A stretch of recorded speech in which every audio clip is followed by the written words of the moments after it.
actualidad y particularmente vamos a hablar de la jurisprudencia más reciente del Tribunal Supremo en relación a las empresas de economía colaborativa, como ya hemos en alguna ocasión comentado brevemente en clase.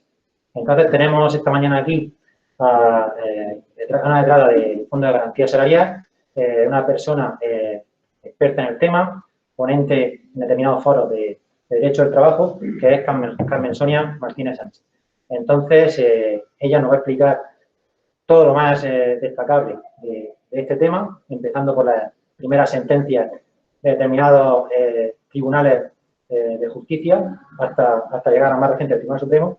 Y lo que sí que os pediré para poder valorar vuestra participación en el seminario, para poder valorar que ha sido provechoso para vosotros, es que estéis atentos y toméis nota de los aspectos que consideréis más importantes y más a tener en cuenta por parte de lo que ha resuelto el Tribunal Supremo en su sentencia reciente, y me lo podéis trasladar por escrito de una extensión de aproximadamente una página y media, que o bien me lo podéis enviar por email o bien en la próxima clase.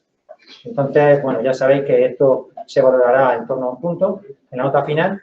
Y nada, sin más preámbulos, agradecer la presencia de Carmen Sonia, que desde luego hace que la asignatura de este cuatrimestre pues, se vea claramente enriquecida. Y nada, pediros por favor toda la atención posible y que al final de su exposición pues participéis en cuanto a hacer precisiones o dudas que podéis plantear. Venga, pues comenzamos. Muchas gracias.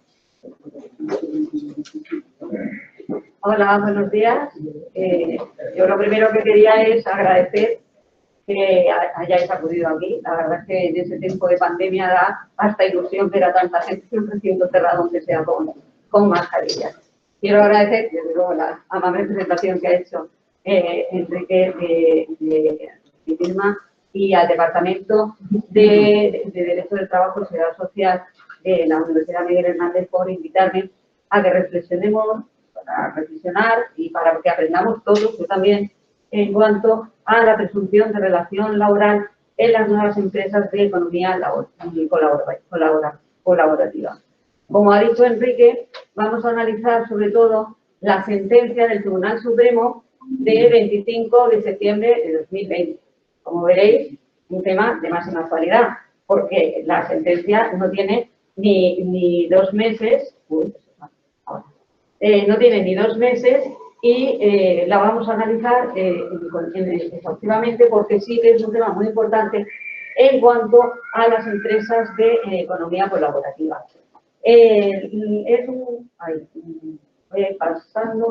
un tema, como pongo en el PowerPoint, es un tema de importancia y trascendencia por varios motivos.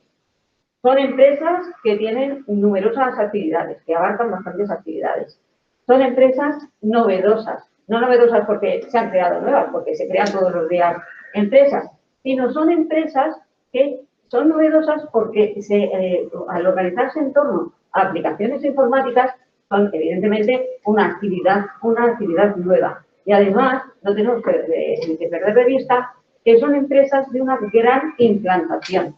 Es decir, casi todo el mundo, yo creo que todos en esa sala y todas conoceréis Globo, que es la sentencia del Tribunal Supremo, pero hay muchísimas más empresas dentro de estas empresas de economía colaborativa. Un poco para situarnos en el tema, y aunque ya digo que más o menos todos las conocemos, podríamos definir esas empresas de economía colaborativa como las que se organizan, el dato fundamental es que se organizan mediante plataformas. Bueno, mediante plataformas, aplicaciones app de móvil o bien unos programas informáticos, los menos, pero programas informáticos. ¿Y qué hacen? ¿Qué hacen esas empresas? Porque si solo tienen un programa informático, pues en realidad no hacen nada. Pues lo que hacen es poner en contacto a suministradores de productos, servicios o trabajos con alguien que los necesita, con alguien que los reclama. Por ejemplo, voy a poner ejemplos para centrar un poco el tema, aunque ya digo que creo que más o menos todos nos entendemos. Cuando hablo de un producto, pues por ejemplo, alguien que se quiere ir de vacaciones y necesita una vivienda vacacional.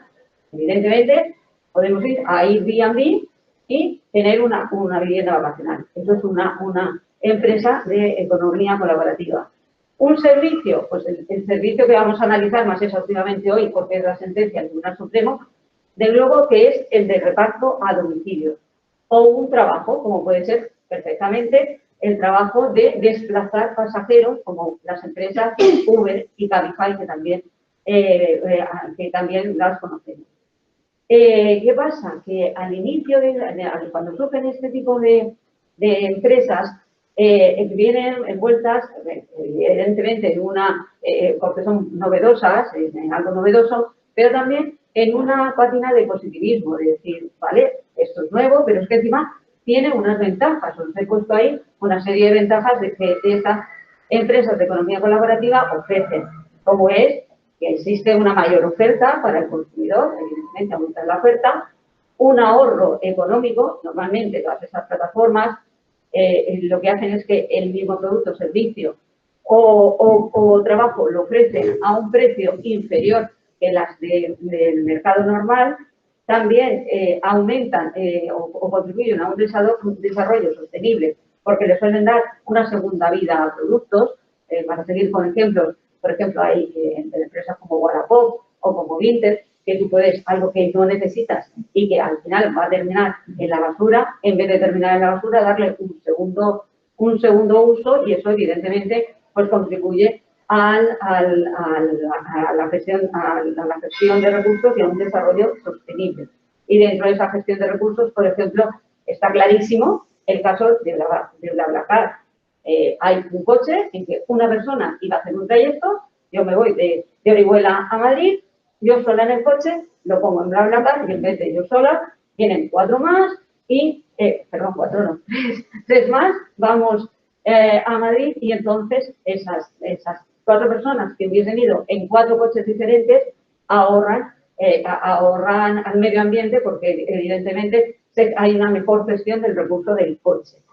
Esto, ¿qué hace? Esas dos últimas características que hemos visto, ¿qué hace?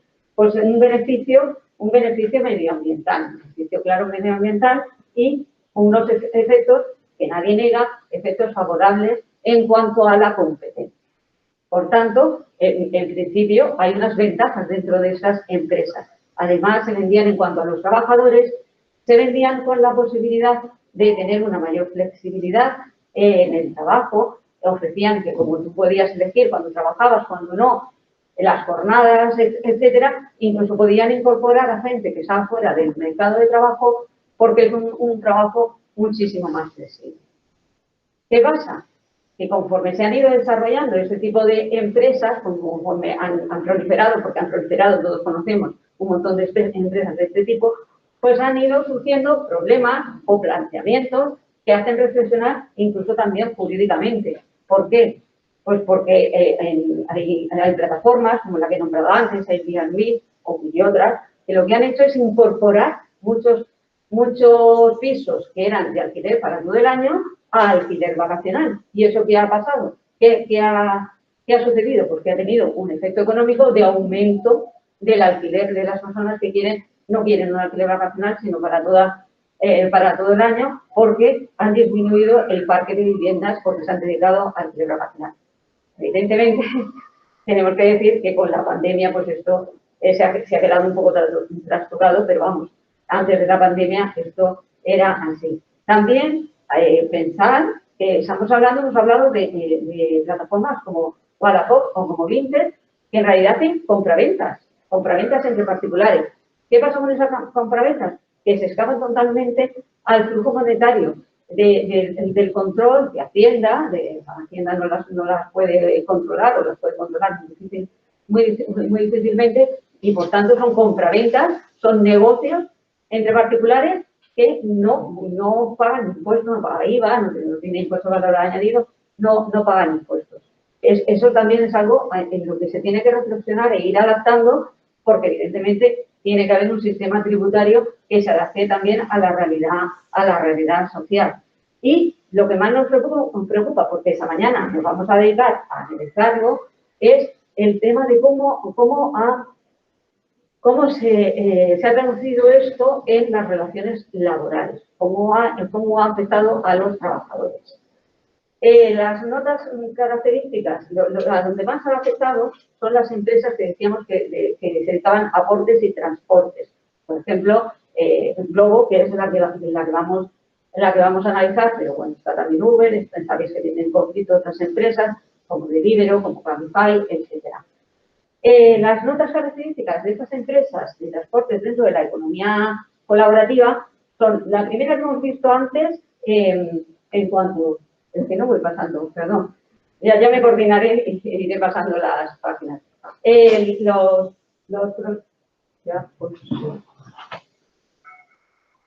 Las características de esas empresas son las que hemos visto anteriormente. La principal, que se organizan en torno a una aplicación móvil o bien un programa informático, ¿de acuerdo? Esa es la característica de todas las empresas de transporte. Estoy hablando de portes y transportes. Y quienes se encargan de realizar los portes se contratan como trabajadores autónomos, que ofrecen sus servicios por un precio, en principio concertado entre las dos partes, un precio cerrado y determinado, y reponiendo ellos mismos ponen su moto, su bici y su móvil, todos los medios que se supone que son necesarios para desarrollar el trabajo.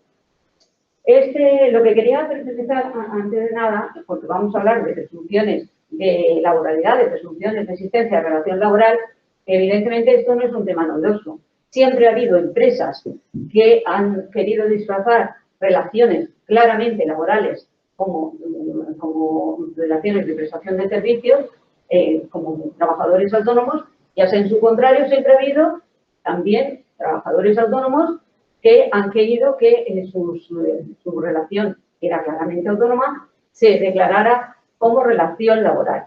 Eso, como letrada del Fobasa, os digo yo que hemos visto bastantes y coinciden cuando las empresas cierran. Cuando las empresas cierran, no entran en concurso, aunque sea una relación claramente de trabajador autónomo, el problema es que si no se reconoce su laboralidad, no tienen ni la protección del Fondo de Garantía Salarial, ni otro tipo de protecciones, como por ejemplo si entran en concurso, pues tienen una menor calificación en sus créditos.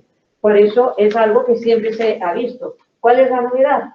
Que no solo se ven como hasta ahora, sino también en estas empresas de economía colaborativa. Es un tema que tiene importancia también europea.